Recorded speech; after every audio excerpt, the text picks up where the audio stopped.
case briefs, and so much more. LSData's got what you're looking for. The Supreme Court of New Jersey handled a significant case in 1992, SL Industries Inc. vs. American Motorists Insurance. The scenario centered on an age discrimination and fraud complaint lodged by Whitcomb, a former SL Industries vice president, against the insured American Motorists Insurance.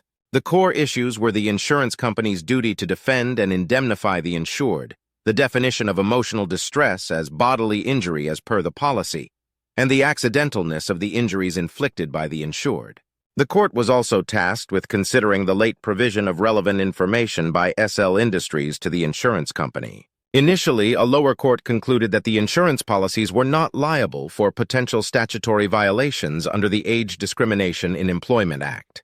However, the appellate division contested this decision. Deeming the lower court's judgment erroneous, it highlighted that the duty to defend is activated not merely by the complaint, but also by the insurer's factual knowledge. The court found that the mental pain and anguish Whitcomb suffered could indeed be bracketed under bodily and personal injury covered by the insurance policies. As the case's complexity continued to unravel, the court ruled that defense costs should be mutually borne by the insurer and insured. Only the costs reasonably connected with the policy-covered claims would fall under the insurer's responsibility.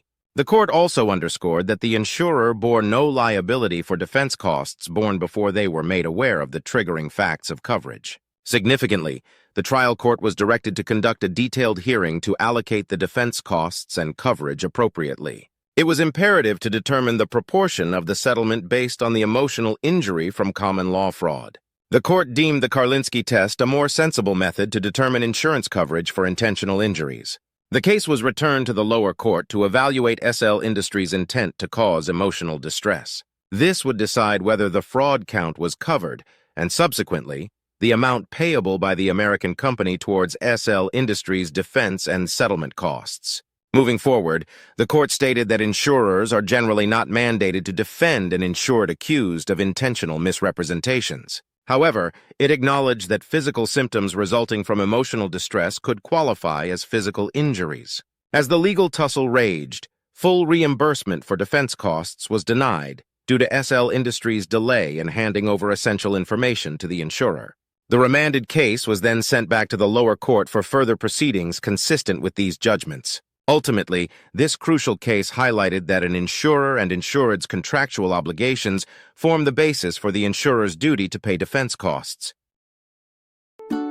Case briefs, and so much more. LSData's got what you're looking for. Visit lsd.law, elevate your mind. Leave the stress of class.